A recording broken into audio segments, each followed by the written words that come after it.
dizendo: nós somos uma nação de grande magnitude que alcançou, sem sombra de dúvida, nos últimos tempos, um reconhecimento mundial. Mas nem todos sabem que nós somos a nação fora da África mais negra. Nossa história registra que 40% dos africanos trazidos para as Américas como escravos chegaram ao Brasil em 1530. E eu acredito que o Brasil não pode e não deseja negar os fatos e nem fugir da sua história. A história conta que os africanos foram arrancados de sua terra, do convívio com suas famílias e jogados em porões dos chamados navios negreiros. Depois, foram atirados em senzalas e submetidos a todo tipo de tortura, humilhação e assassinados. Então, após longos anos de sofrimento, chegou a noite de 13 de maio de 1988. A abolição da escravatura foi muito esperada e, quando ela chegou, o momento foi de festa, foi de alegria. A palavra liberdade estava no ar. E ela soava como um anúncio de um novo momento, de novos anúncios de uma boa vida para negros, brancos e índios. Mas as coisas não aconteceram assim. Todos sabem que aquela abolição não pôs fim, de fato, à escravidão. Nós estamos vivendo, há 124 anos, a abolição da escravatura não conclusa, tanto que o Supremo Tribunal Federal, somente agora, nos últimos dias, é que aprovou a possibilidade dos negros terem direito a cotas para chegar numa universidade. Passados 124 anos, nossa realidade mostra que a população negra continua sofrendo as consequências da escravidão. Vamos aos fatos. Pesquisas conduzidas nos últimos 25 anos pelo Núcleo de Estudos da População da Unicamp apontam os seguintes números: da chamada discriminação racial presente na sociedade brasileira, que determina diferentes padrões de atendimento e tratamento, por exemplo, de saúde, educação, segurança da população negra. O risco de morte por desnutrição é, por exemplo, para o negro, 90% maior do que aqueles que não são negros. Fonte Ministério da Saúde. A chance de morrer por tuberculose entre adultos é 70% maior do que aqueles que não são negros. A Organização Mundial da Saúde recomenda, no mínimo, 6 consultas de pré-natal. Pois bem, as estatísticas mostram que o índice de mulheres que passam por mais de 6 consultas no pré-natal é de 62%. Entre mães de nascidos vivos, que não são negros, e de apenas 37% entre as mulheres negras. Ou seja, 62% de mulheres que não são negras fazem os exames 6 vezes, e as mulheres negras, 37%, praticamente a metade. A mortalidade de crianças negras até os 5º ano de vida é de 36 por mil, diminuído para 28 por mil se tratar de crianças que não são negras. A socióloga, demógrafa e professora Estela Maria Garcílio Pinta da Cunha, coordenadora do NEPO, disse que, apesar do histórico de vulnerabilidade social em que viveram e vivem os negros desde a época da escravatura, estudos mostram que, mesmo controlando variáveis socioeconômicas com renda e educação, existe na saúde um diferencial quanto ao se compararmos àqueles que não são negros. Há um efeito racial profundo, diz ela. A socióloga Estela Maria frisou que a Política Nacional de Saúde Integral da População Negra, aprovada em 2006 pelo Conselho Nacional de Saúde, tem que ser cumprida, pois enumera os objetivos e estratégias em todo o sistema de saúde para se chegar, de fato, a uma política de igualdade de tratamento. Ela enfatizou que a política é uma resposta do governo federal às desigualdades em saúde da população negra e traz como marca o reconhecimento do racismo, das desigualdades étnicos raciais e do racismo institucional como determinantes sociais para as condições de saúde dos negros no nosso país. Todos sabem também, senhor presidente, que os negros continuam ocupando postos de menor destaque, recebendo salários menores do que aqueles que não são negros. E que quando se trata da mulher negra, é pior ainda. As pesquisas mostram que, em média, o homem negro ganha 50% do salário do homem branco. Já a mulher negra ganha, em média, 50% do que ganha a mulher branca. Levando em conta que a mulher que não é negra ganha metade do que ganha o homem branco, imagine o salário de uma mulher negra, é a metade da metade da metade para sobreviver. Como vemos, o preconceito não é só de raça e de cor, é também de gênero. Passados 124 anos, a taxa de pobreza entre negros é bem mais alta que entre aqueles que não são negros. A taxa de analfabetismo no Brasil também é maior entre a população negra. Nesse caso, a diferença ultrapassa a 50%.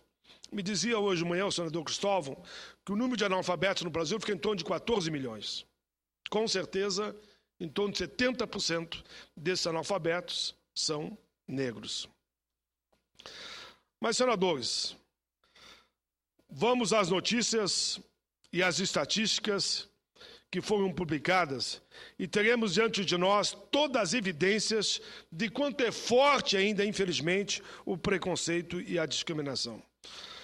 Por exemplo, nossos heróis negros, ou eles são desconhecidos, como aconteceu com os gênios da engenharia, os irmãos Rebouças, engenheiros, ou a cor da sua pele não é revelada, como é o caso de Machado de Assis, Chiquinho Gonzaga, Aleijadinho e tantos outros. Mas dei destaque aqui para os engenheiros irmãos Rebouças.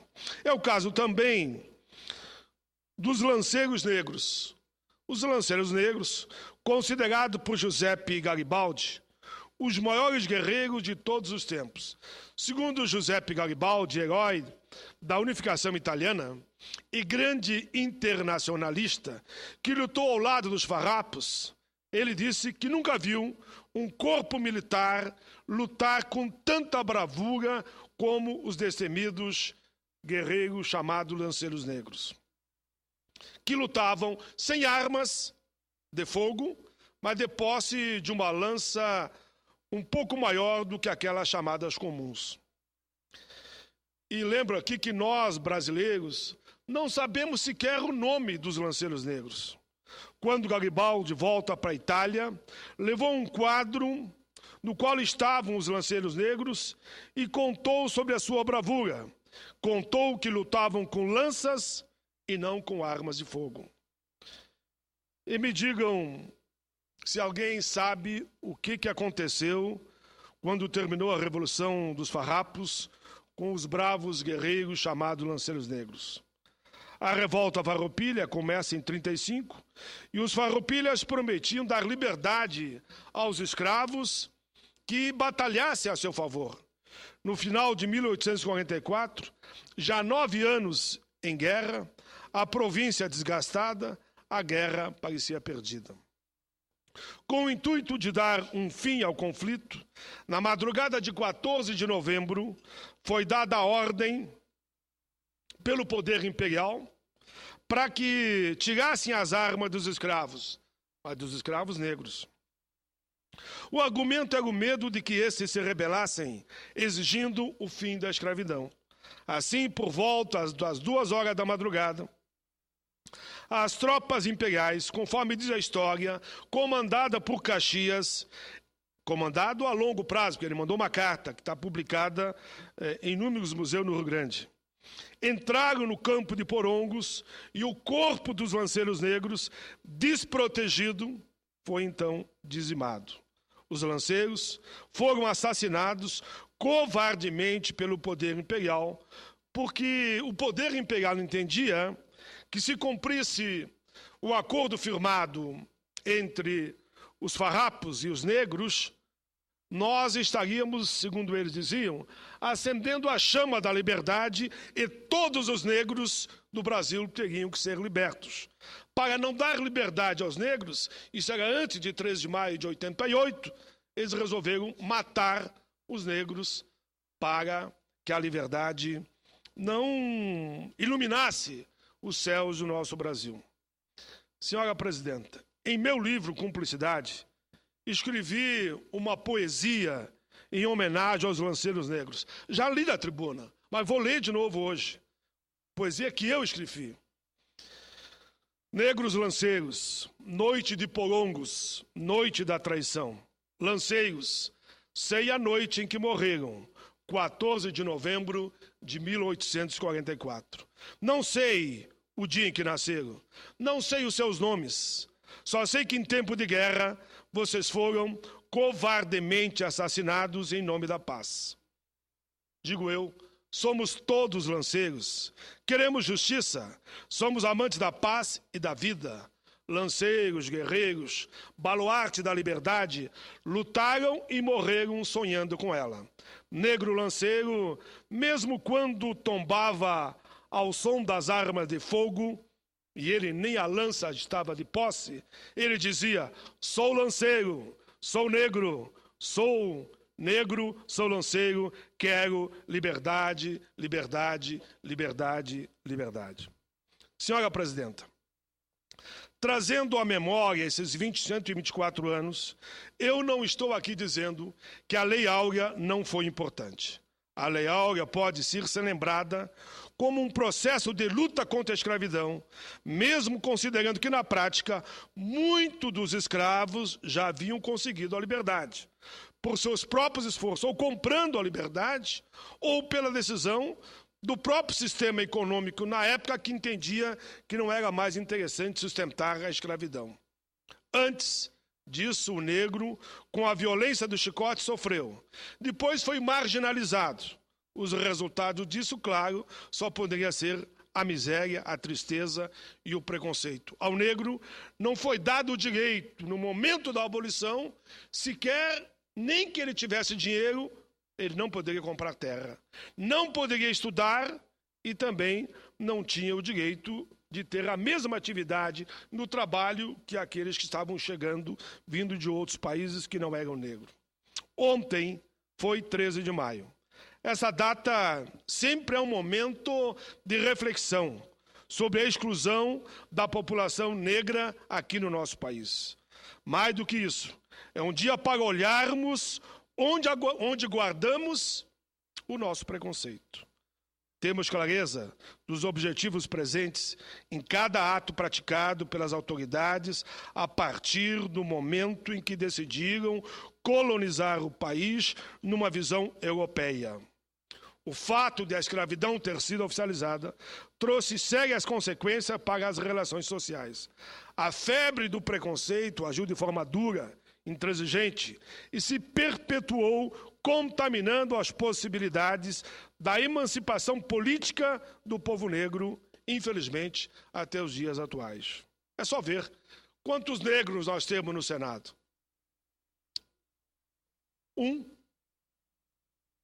Quantos negros nós temos na Câmara? Talvez 20. No universo de 513, no universo 81. Na verdade, e eu sei que a verdade dói, é uma ferida que muitos não querem que se toque, inclusive negros. É uma ordem cruel, disfarçada de democracia racial, na qual somente uma parcela da população tem acesso ao saber. Todos sabemos que a educação é uma alavanca da ascensão social, econômica e política de uma nação. Por isso, nós queremos o direito à universidade para todos, para negros, brancos, índios e pobres. Aos negros de ontem e de hoje, o espaço restrito na educação reflete a intenção de deixar as coisas mais ou menos como estão. Como que dizendo, o lugar do negro é lá mesmo, é na favela. Não é nas universidades. Negros sem ocupar espaço de visibilidade, inclusive nos três poderes. Por que não lembrar? Onde estão os negros no executivo, no legislativo e no judiciário? Raras exceções. Na área privada, quantos negros são diretor de banco? Um ou outro, se existirem. Nas Forças Armadas, um ou outro. Na reitoria das universidades, um ou outro. Das estatais mesmo, como diretor, um ou outro. Aí muitos me perguntam, é preciso mesmo, painho, as ações afirmativas? Claro que sim. Na década de 50, 60, nos Estados Unidos, eles tiveram as ações afirmativas e nós somente agora que estamos aplicando. E não esqueçam que Barack Obama e Michelle Obama passaram pelas ações afirmativas. O sistema de cota é um exemplo de política afirmativa que visa corrigir as distorções existentes e tem avançado nesse sentido. Senhora Presidenta, nas instituições públicas de ensino superior, que adotaram políticas de ações afirmativas, e nas particulares, como o ProUni, Programa Universidade para Todos, que possui vagas para esse setor da sociedade, negros, brancos e índios, pobres, nós estamos avançando.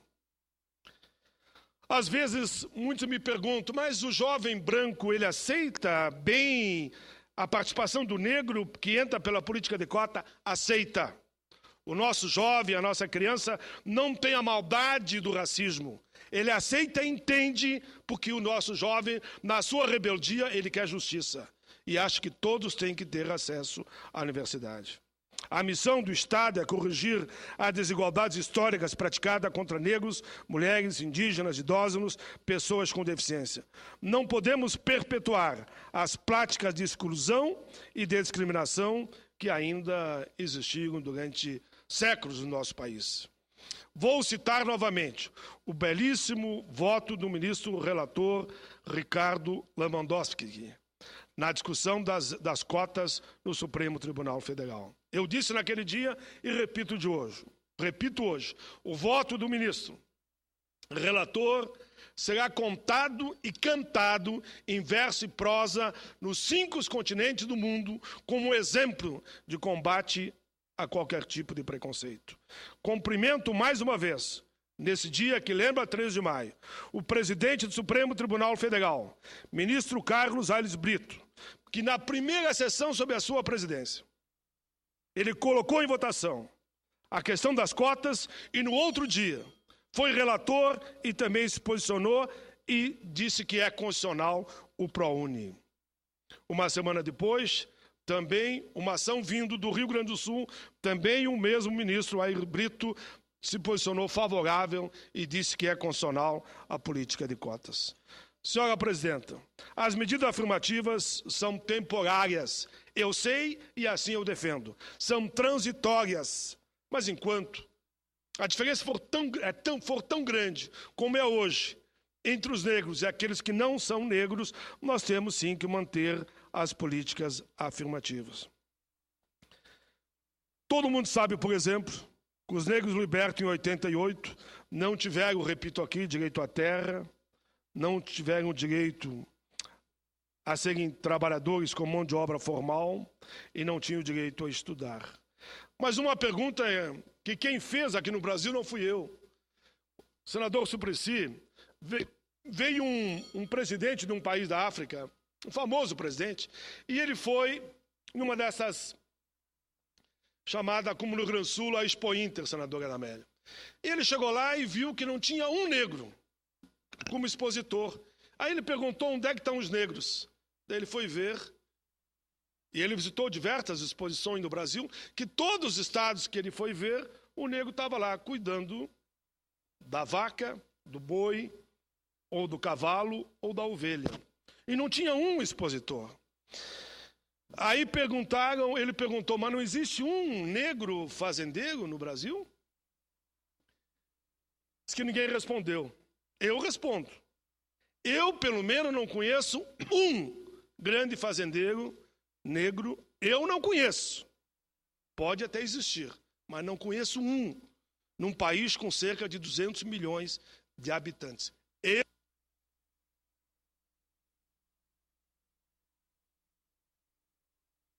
E por que não existe? Porque as terras foram sendo doadas de pai para filho e para quem? Para aqueles que não eram negros e que não eram escravos.